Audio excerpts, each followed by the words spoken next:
morning, good evening, and good afternoon. It's Shirley with Spirit of Matter here with the horoscope for January 2024 of Leo, ascendant, sun, moon, or stellium, which means a couple of planets in Leo. Let me catch my breath.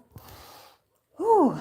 So, the ascendant is in 23 degrees Cancer with the moon in Virgo, 25 degrees.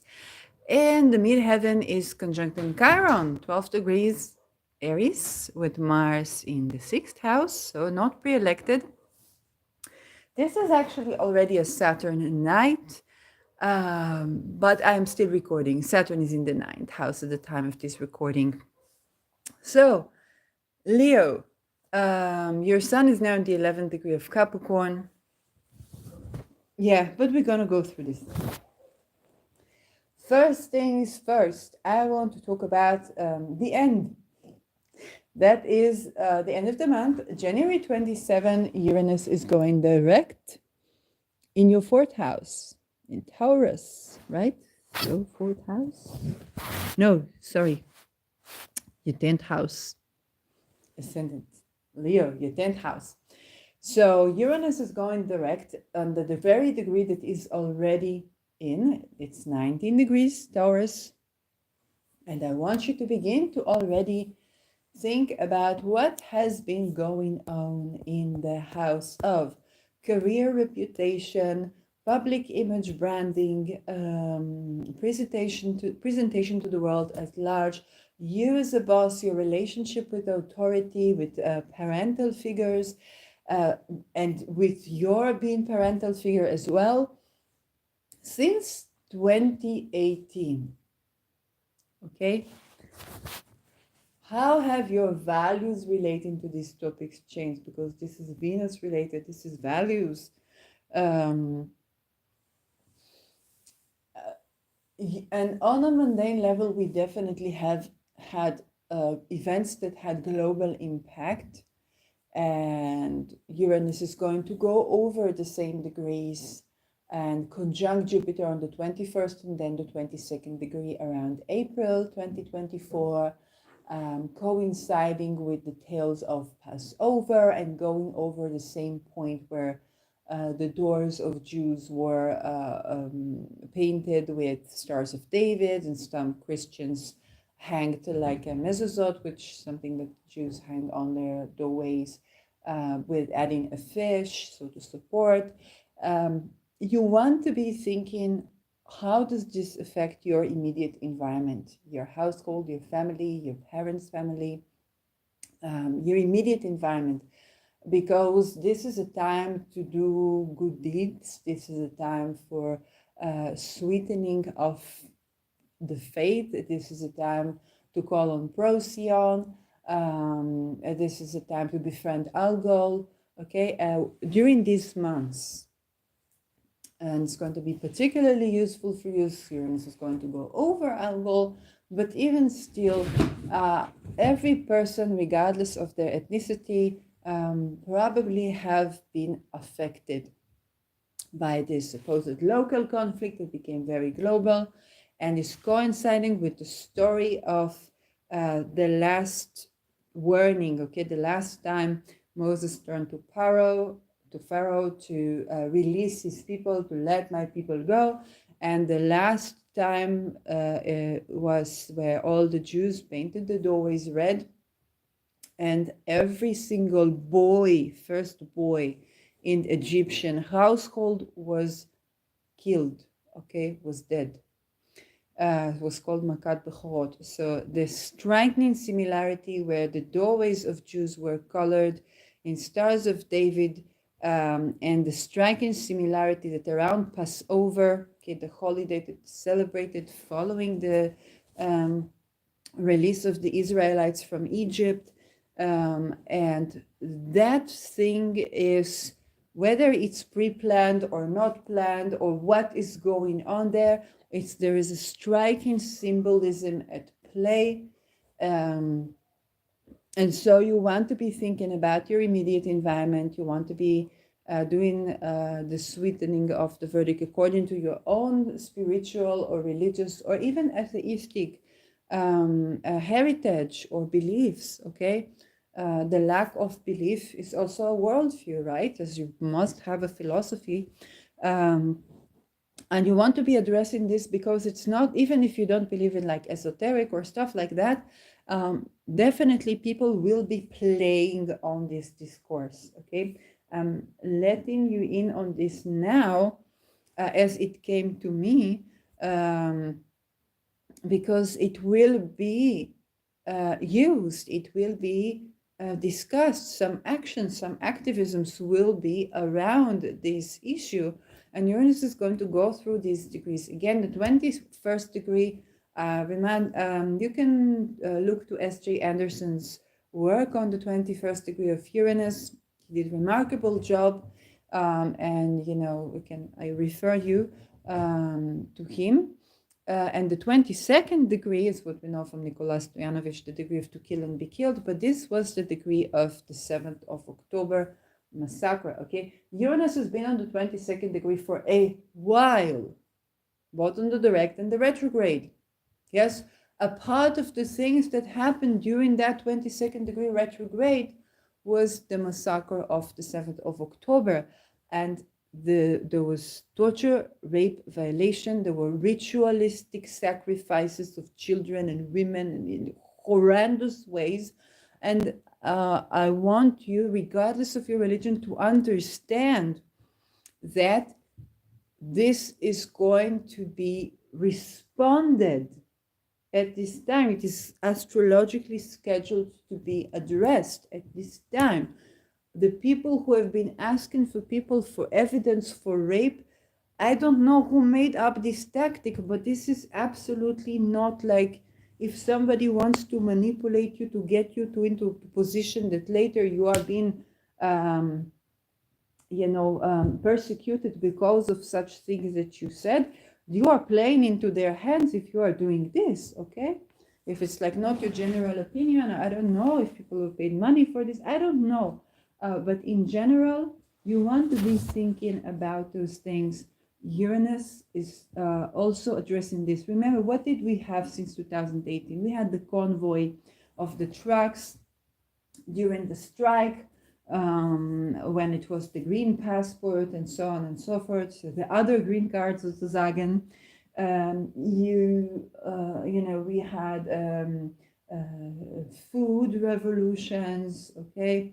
That you want to be looking more into these things and considering more things, more truths than one. And we had Maui as well in the background going on with this big technology, laser technology, and using spectroscopic signature to demolish metal and destroy things with fire. But it is also, this patent was perhaps developed by several people. One of them was the Kela David, which is basically the replacement of Iron Dome, which is demolishing metal using laser. Okay, that was sold to Finland recently. So this is weapon-related technology. You say, but what has this to do with Taurus? Well, Uranus's technologies was some of this. I don't know who made up the patent, but some of the development of the patent of using spectroscopic signature to destroy and demolish metal was also implemented in the technology of Kela David, which is basically the replacement of Iron Dome, and was sold to Finland by a country which has a sun conjuncting this Uranus, okay, and it was sold to Finland at that time. So again, we want to separate the patent that could have been come up with any researcher. You want to listen to Richard Feynman patents if you want a good laugh, but also a very important insight for you. And you also want to understand that there's a separation between the patent and the rights to the patent and the companies that may implement things to do with that patent. Okay, so the patent of a spectroscopic signature use in order to demolish metal, can be used to burn cars in Nova or in Maui, and it can be used to demolish aircraft and missiles and protect from missile and aircraft invasion. Okay, the technology is a technology. There are multiple uses. So again, all of these things, and this is your 10th house. Okay, maybe you have been a part of such companies.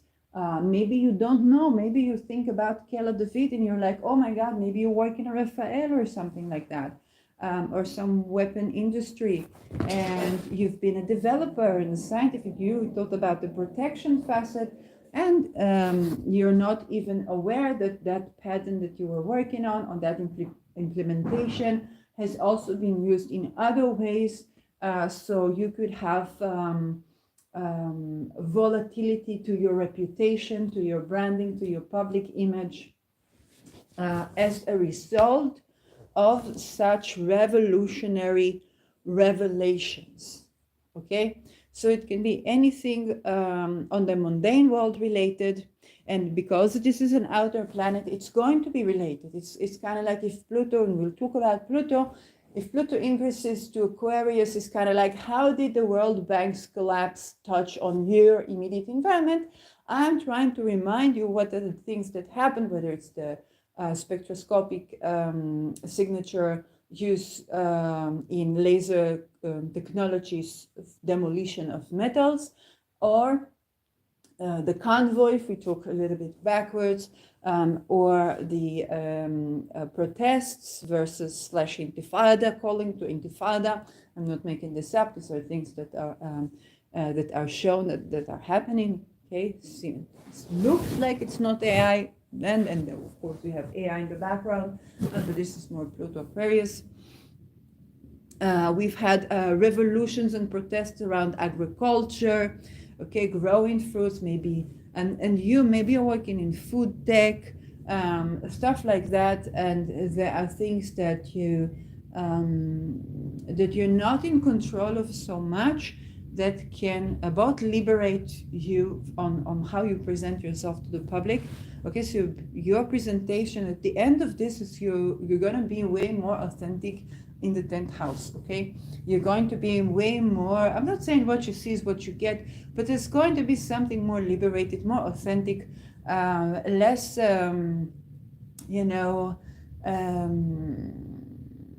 how should I say it, less traditional. Yes, and if you are reading Robert Greene, then it means that you will not apply anything. Or if you're the type of this the other way around, then you might become like Robert Greene. Okay, you might become more like authentically putting on a mask and informing people that this is the mask that I'm putting on in the 10th house, and so on and so forth, which Robert Greene does, and excellent in doing that. So make sure you're up to speed with what is going to happen. The conjoining of Jupiter-Uranus can be tremendous boost to your career. If you have midheaven, can even be legacy here. So you're working on things that are they can be manifesting giant, great things for humanity. But yes, you could be like a little bit of an Oppenheimer, and so this is a time to reflect, and this is a time to understand the wrapping up of Uranus this year, next year in Taurus. It's about expect the unexpected, but also be informed. Okay, you could be an atheistic LGBTQ person who just happened to live in Israel and working for, I don't know, some food tech or fintech or something tech company, and then you're expected to be representative of something that maybe you don't even follow, or your values are being transformed, and suddenly all eyes on you, and suddenly you are the outcast, and suddenly this and suddenly that. So it can be, and there is a radical religion thingy going on, that you don't know what to expect. One day women cannot go on buses, and the other day gay couples can adopt children. Okay, so you don't know what to expect right now. But if it is something else, then it's something along these lines. Okay, this telling of Passover and the issue with the Jews' doorways is going to play out in everyone's lives. For you, you're downloading this to your 10th house, to your public image, to your reputation. So some of it is not in your control, but this is how an outer planets meet our personal chart, and my prediction is going to be something along these lines too. So think, how does that relate to your immediate environment? Where were you, okay, around October? Where were your family? What happened? Try to think back, and you will gain more insight into it. Now let's talk about the ingress of Pluto, because Pluto is ingressing into your 7th house. And it's not the first time it's delving in there. Okay, so it has been there since around, I think, January until March, or since March 2023. Okay, in the beginning of the year, kind of 2022, 2023, we have had Pluto in Aquarius. And now it's also not the last time Pluto's going to go over these degrees, because the last time Pluto will ingress into 0 degrees Aquarius, what S.J. Anderson's called the for good, and I love this, the for good, is going to be on November 19, 2024. Okay, so you can perhaps have a good discussion with your fellow Cancer ascendant, because they have been having Pluto in their 7th house since 2008, and they might be able to tell you something. And what they might be able to tell you is that Pluto is taking you to extremes regarding your partnerships, your one-on-one partnerships. So there can be extreme power imbalances there. They're going to go to the other extreme as well. So if, let's say, you're single, you might get married. If you are married, yes, you might end up single.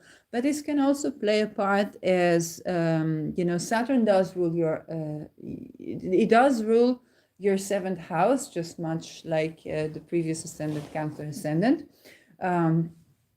So there can be age difference, but the extra Aquarius is there's also something unusual and quirky that you seek in our sciencey, or just some type of commitment style that takes up more space, but is not necessarily non-monogamous, or can also play out as non-monogamous. Remember that your 1st and 7th axis is a fixed one. So even if you're non-monogamous, you're still looking for a fixed, okay, depending on where your Saturn is natally. And right now, Saturn is going through your 8th house while Pluto is entering your 7th. So think about the times where, kind of like 2022, beginning of 2023, where was your love life, your marital life, or the lack of, and your partnership, your one-to-one partnership, can be business as well. Where were you on this topic? You've begun to see some of the themes that are going to play out. And now you're going to see them with Saturn full-fledged in your 8th house. Ruler of the 7th in the 8th is very much emphasizing the connection between what you put on your finger and what you put in the bank and what you put in the grave. So I think one of the most famous connections between 7th and 8th house was Eva Braun and Hitler, and they got married just before they committed suicide. So hopefully this is not your case, yes? But definitely the decisions that you will be making regarding committed relationship, and again, committed does not have to be monogamous. On the other way around, let's say you have what type, non-monogamous commitment type. Okay, what will be written in your wills?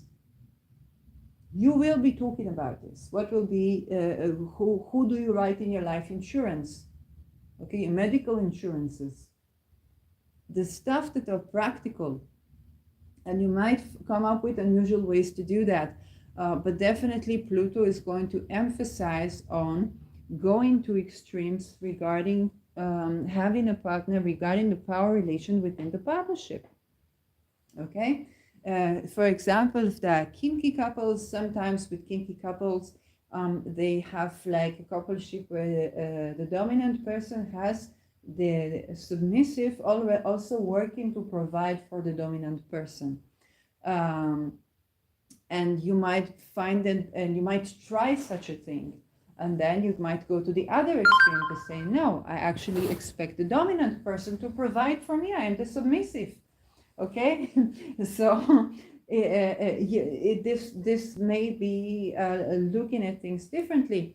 And then kind of like come to your senses and think, okay, should we divide our bank account from our power exchange kink, or should we do something else? You're going to go to an extreme with these options and see what is the result of these options. It doesn't have to mean that you're going to be exploiting one another. It simply means that when it comes to power exchanging in the relationship, hopefully it will be done more maturely and awarely, you're going to be exploring the options from extreme polarities until you come to the idea of like, what would you like? And it's going to take you some 2 decades. Okay. Another way is can be age differences. Okay, because Saturn.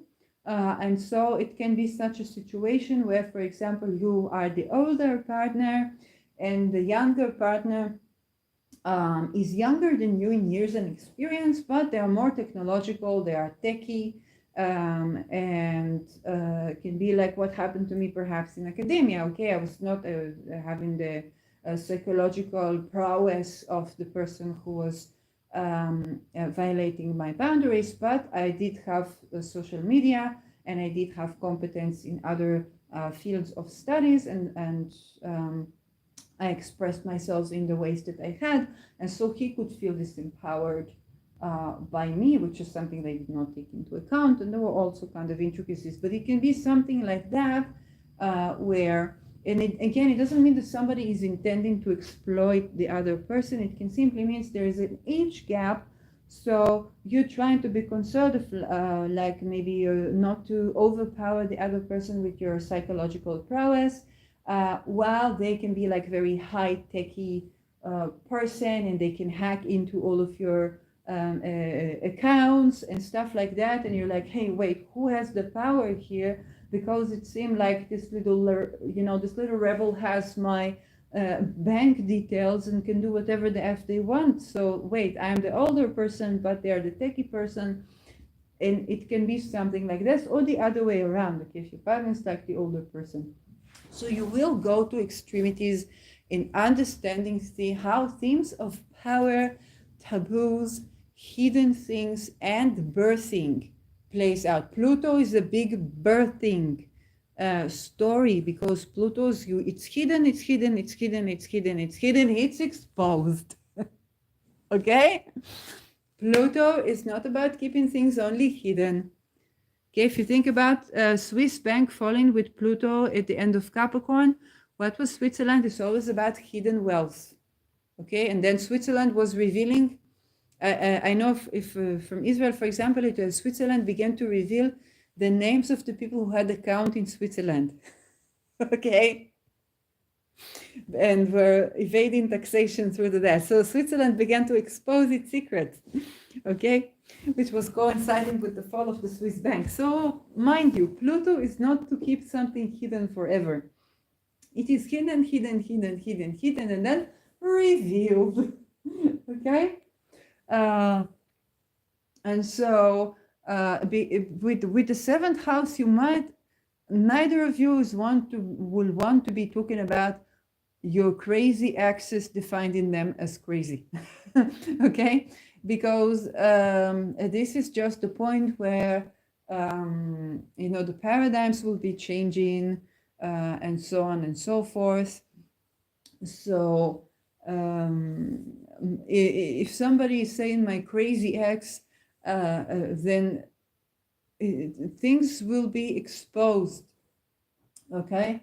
And even if your ex was exploiting you, then a way to deal with that as you're presenting is more to focus on, for example, your lack of expertise, your lack of knowledge, your lack of awareness, your lack of social skills at the time that you were meeting the person, and your naivete, that as you met this person, you did not know what is red flags, you did not know what this, you did not know what that, and so you found yourself in situations that that are not compatible with the values that you seek in a relationship. Okay, this is more the conversation of a person who is introducing themselves and talking about the relationship past from self-centered in the self. Okay, self-centered in the good way. It might be particularly important when Pluto is in your 7th house, because your crazy ex can be, can be exposed, and you want to be meeting that from a point of maturity. Anything can be fixed, okay? But with authenticity, you can address this, and you want to be thinking 20 years ahead. 20 years from now, you will not see things the way you see, and the more you are honoring your process in the situation and telling your story in the situation, it's not going to be always easy, because we're going to have a row there as well, and sometimes your story is at the other, but when the minute you can own it, that can be very much assisting in the release from it. Okay, own the I in the we, and own even the fact that, hey, I seem to have lost the I in the we, and I'm recovering that. Okay, because Rahu is going to go after Pisces, it's going to go to your 7th house, and you are going to be at your partner. I've discussed it when I discussed eclipses, I think a year ago or a couple of months ago. That discussed my personal experience when Rahu was in my 7th house. You might want to listen to this episode. This was also around the Me Too era. Okay, before it went to the Me Too, the full-blown Me Too, the sugar-free lemonade, there was also the time where it was in my 7th house, and I was at the other. I was simply expressing myself on social media to try to find the I in the blending with somebody who actually violated my boundaries. So that might be helpful to watch. And you still have a couple of years before that happens.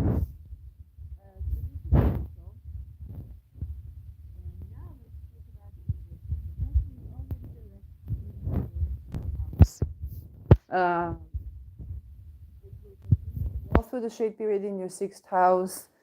So I think it can be as simple as maybe you have a pet that that you need to renew their license or something like that, or the shots at the vet or whatever. So it can be something as simple as that, but it can also be some sort of contract, some sort of word communication, even with certain enemies that could affect your career if you're competing for a position. Okay, maybe something that you said you need to correct,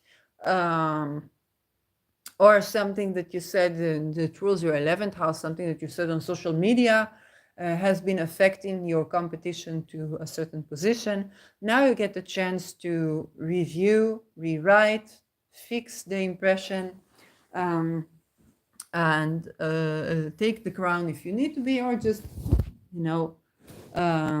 cut it, go short on it if that's the case.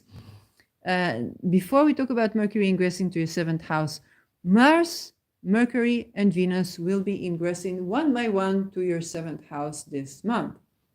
Okay? To your 6th house. So we're talking about 5th house. No. Yes. Okay. Mercury is still in the shade. I was saying Mercury, and immediately I was mistaken with the house. So Mercury is now directing your 5th house. not the 6th, the 5th. One by one, Mars, Mercury, and Venus will ingress to your 6th house. Okay? 6th house, yes, the beauty of it is that 6th house is also your pets.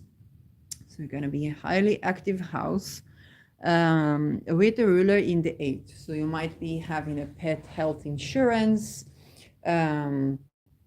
documents that you need for your pets. You might be getting in debt because, I don't know, the horse swallowed the socks or something like this. Trying to think of a Sagittarius pet, it's a horse. Or an eagle, maybe have a pet eagle. So one by one, oh, it's not a Sagittarius, it's a Capricorn. So raven, maybe you grow a raven.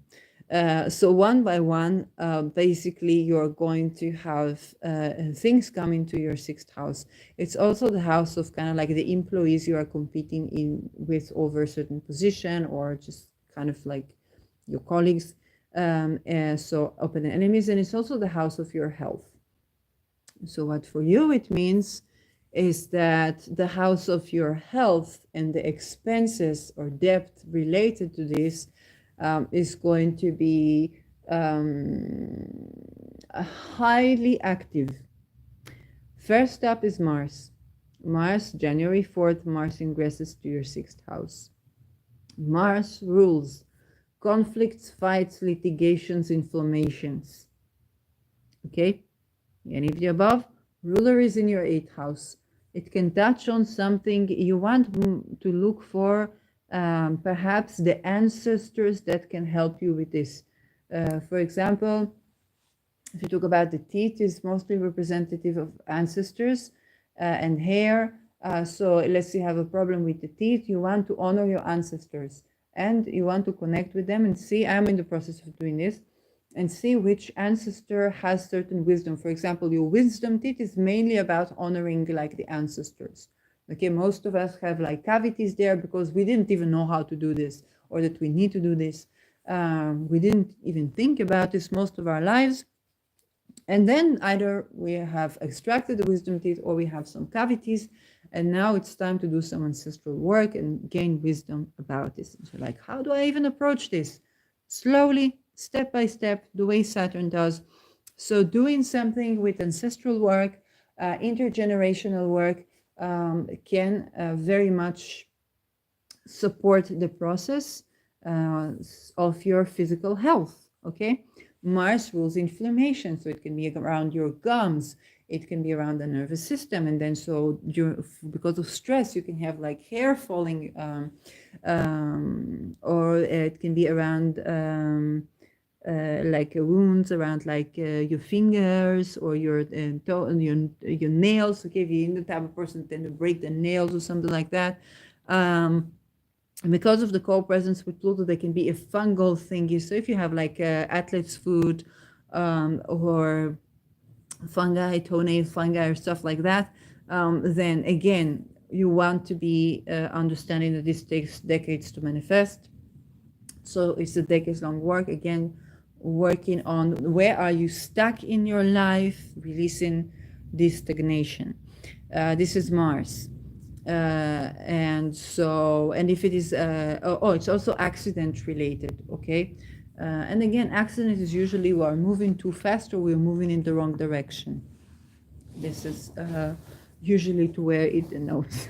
Okay, very literally. Okay, this is the collapse state of kind of like all the dimensions collapse into something like this. If your day chart is going to be more problematic, but because it is we have the blending of both malefic, so everybody gets to suffer. So, but also to heal. January 14, we have Mercury ingressing into your 6th house. So Mercury, what's it do? It's another form of the skin, but it's more like the nervous system. It's more like the stress-related ailments where you need to be more adaptable. Okay, so you want to work, if it's ancestry stuff, because Saturn is in your 8th house, you want to work about adaptability, children's stories, because it's also ruling children, some sort of things to do with business. And I think about Tom Jacobs had a money is energy is money. Okay, energy, money is energy is money. Thing that I definitely want to be taken. I haven't taken it yet. So you might want to be thinking about such stuff and finding the compatible teacher and work with energy and the ancestral type of thing to do with exchange of money, children, contracts, wordings, communication. Okay, for example, when I began to work on these things, I realized that in our ancestry there is a problem. Okay, my grandfather was once saying something stupid to my mother, and indeed she had, it was like a course, and indeed she had a bad time. Okay, later he definitely deeply regretted this, but you know, it was, and then my mother used to say certain things. Okay, and then I said certain things, and I'm like, no, I want to break this generational pattern, okay, or generational curse or generational pattern, and begin to tend to this, because words became our meaning. I have Mercury opposing Pluto with Chiron in Mercury sign. So words are like a crisis, creating crisis situations in our lives, in our family. And I felt that whatever I try to do to fix this is kind of like there will always be something like, that's happening with words. I want to kind of break this pattern and break this kind of generational pattern. So you can have such similar experience, okay? And words and their effects can affect, but you also don't want to be overly anxious, because it's not going to help you to be overly anxious. You're supposed to speak, okay?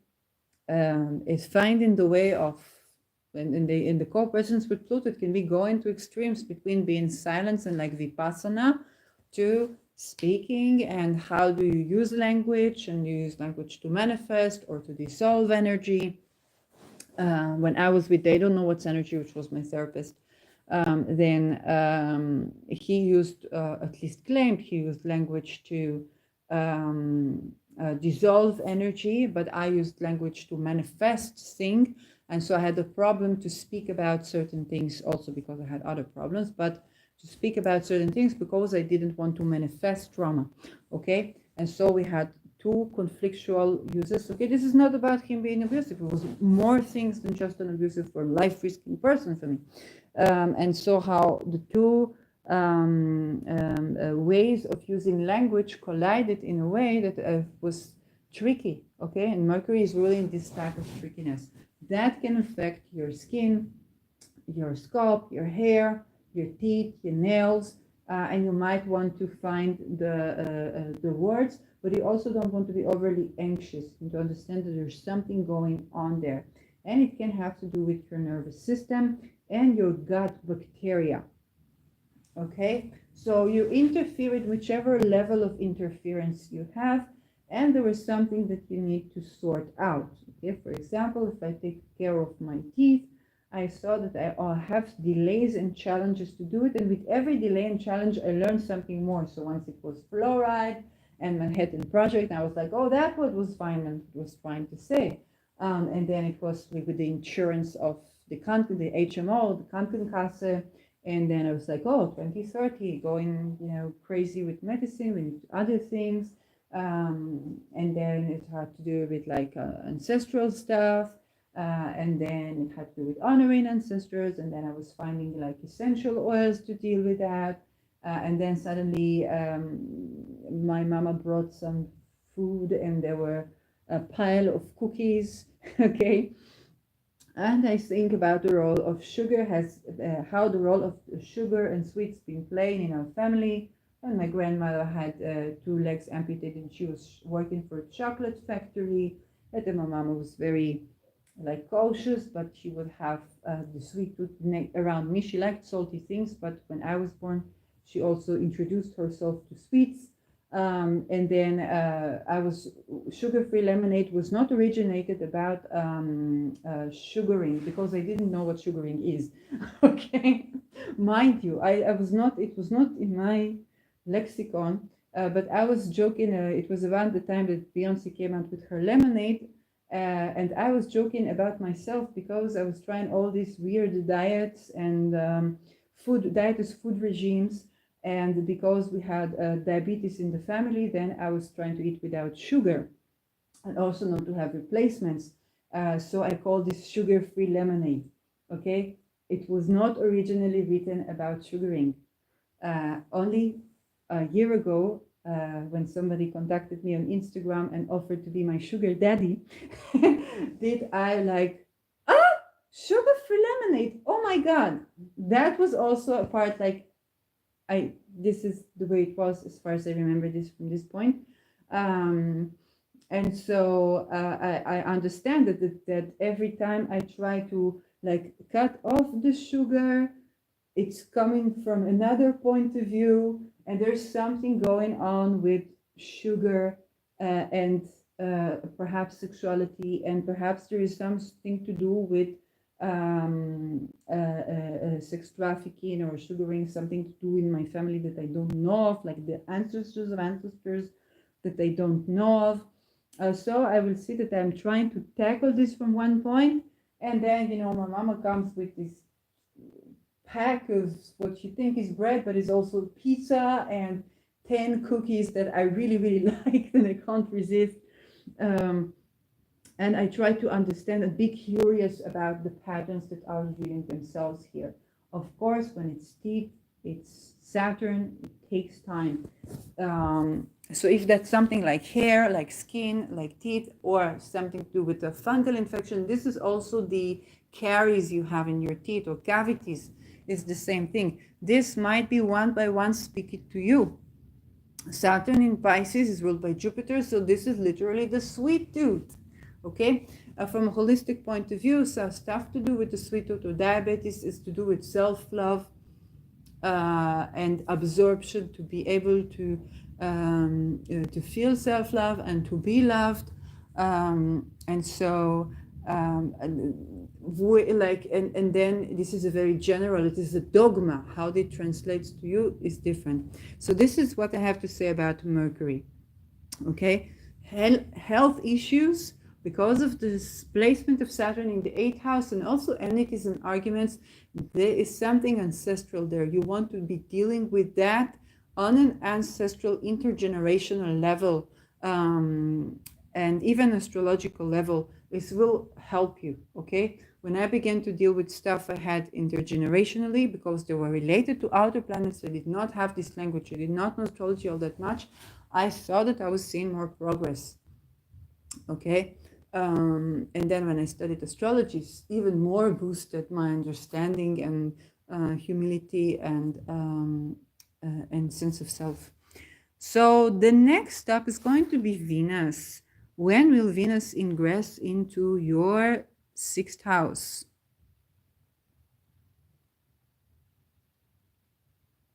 Venus, Venus, Venus. January 23rd, she ingresses into your 6th house.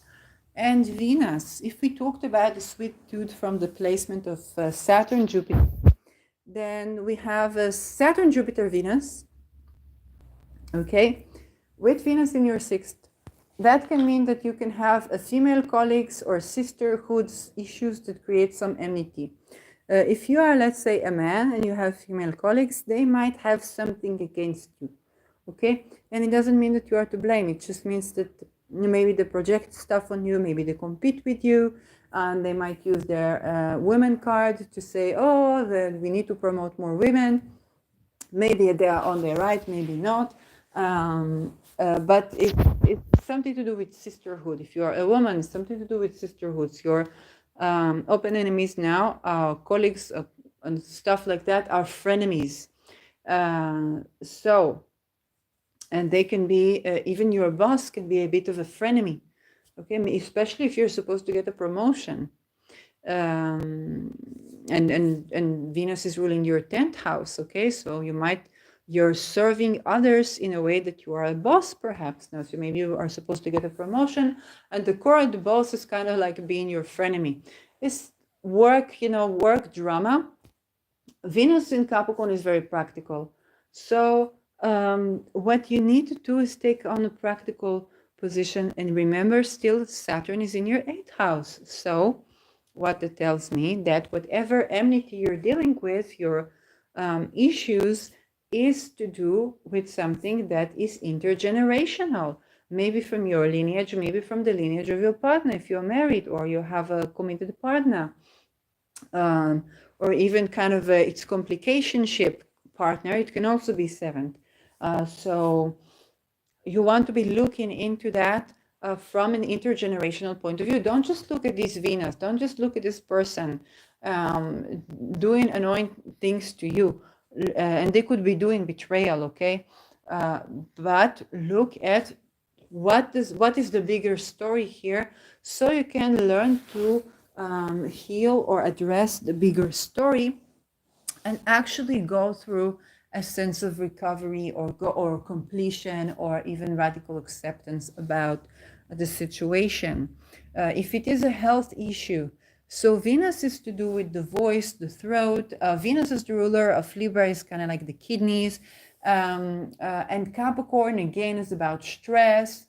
It could also have to do with like your endocrine system. I think it would be more like an Aquarius thing, but definitely something if your voice is impacted. It could also be like voice and lungs and stuff like that because of the Jupiter mingling into the mess. And again, the ruler is in your 8th house. Okay, so the solutions are with something that is more than your generation.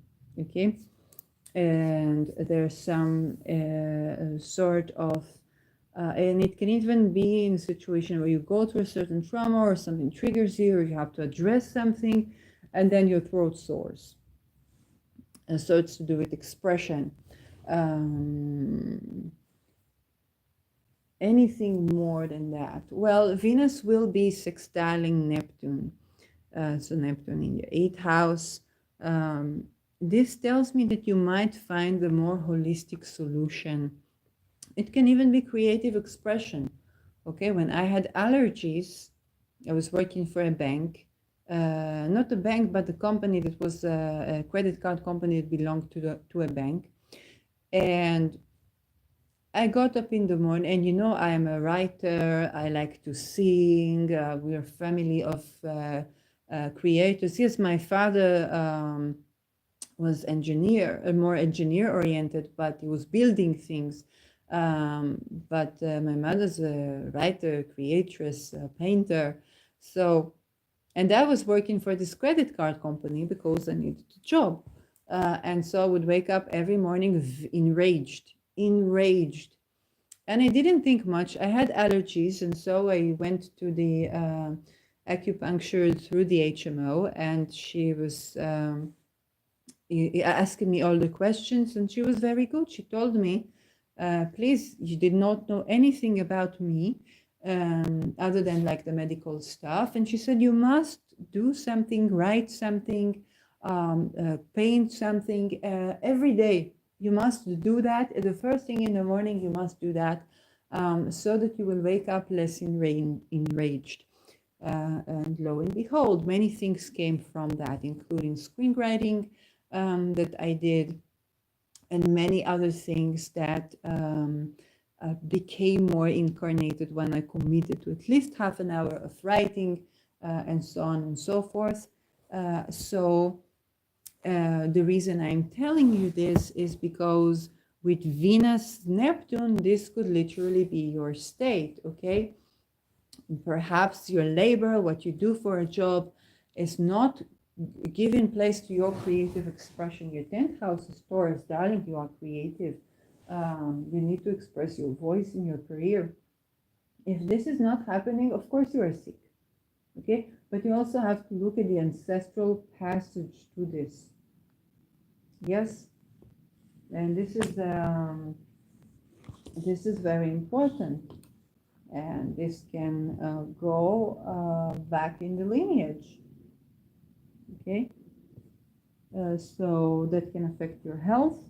But I gave you some very, very important points to look at. Another thing you're going to have in your 6th house is a lunation. You're going to have a new moon on January 11th in 20 degrees Capricorn, trining Uranus. trining Uranus in your 10th house. And so you're going to have a little bit of a eureka. And this eureka is going to come from your 1st and your 12th house.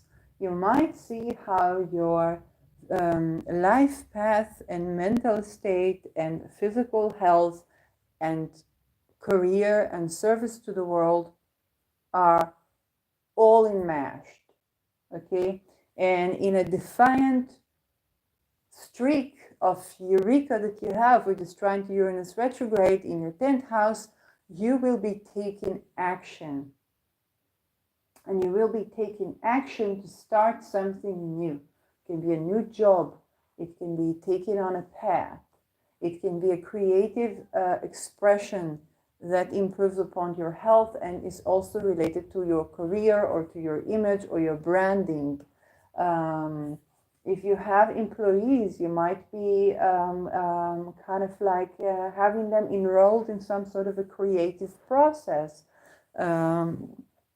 So that these are changes that you're going to be making, and you will have a revelation of how, let's say, the lunar cycle, which is the 12th house, ruled by the moon, impacts. You can think about lunar cycle and solar cycle, 28 days versus 24 hours, okay, cycle, and how they impact your health and your schedule.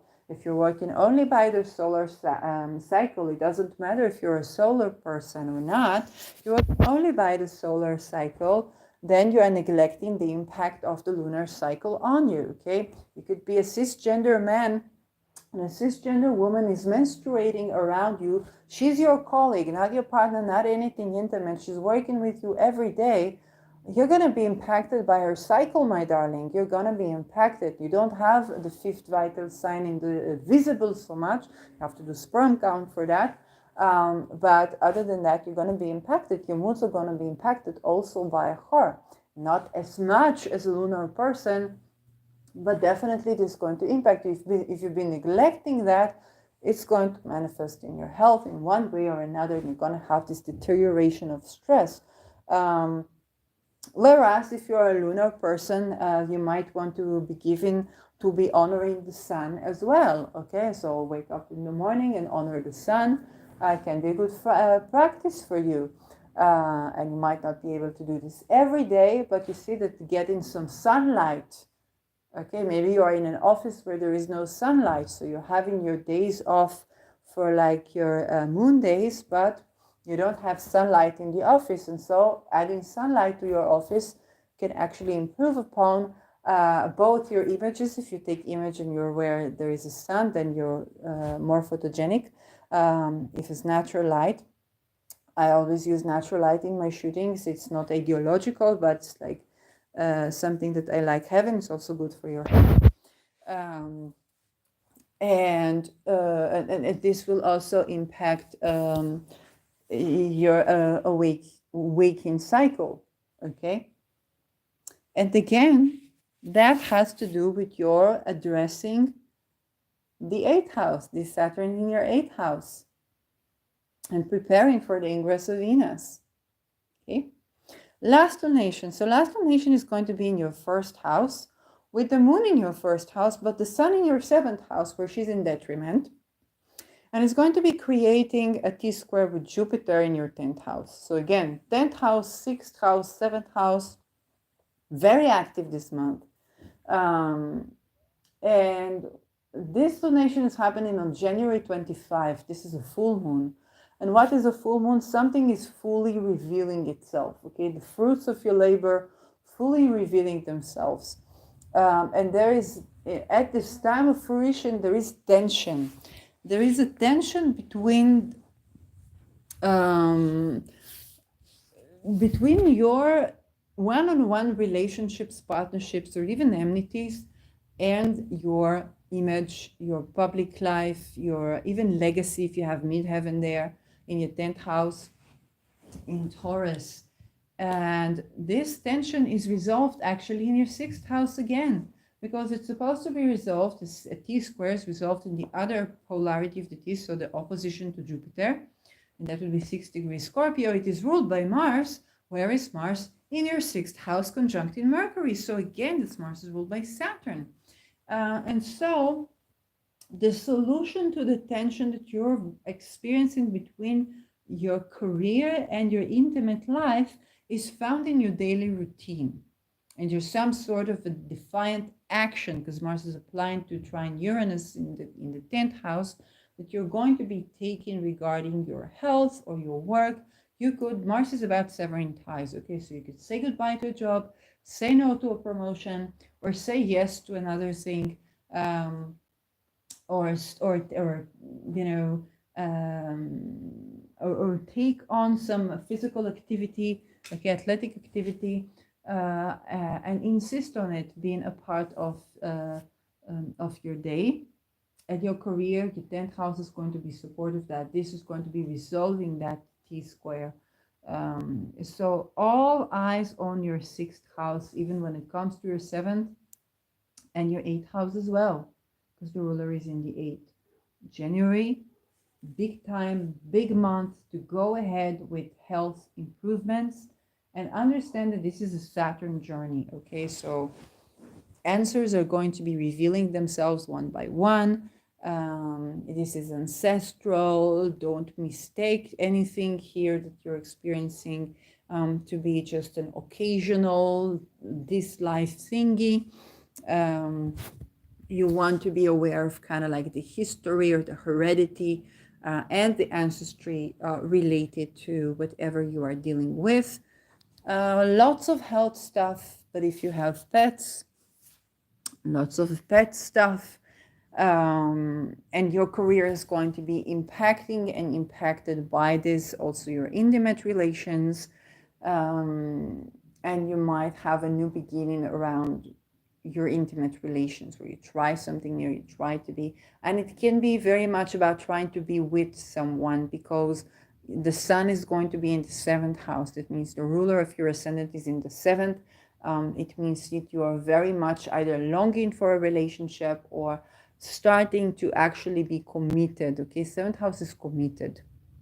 It's not about casually dating someone. And you are at your partners, okay? You are at your partners, and that steers up intergenerational mumbo jumbo, okay? Kind of like anything that was swept under the rug in yours and their ancestry is also being a point of discussion and exploration at this time. So this is your month.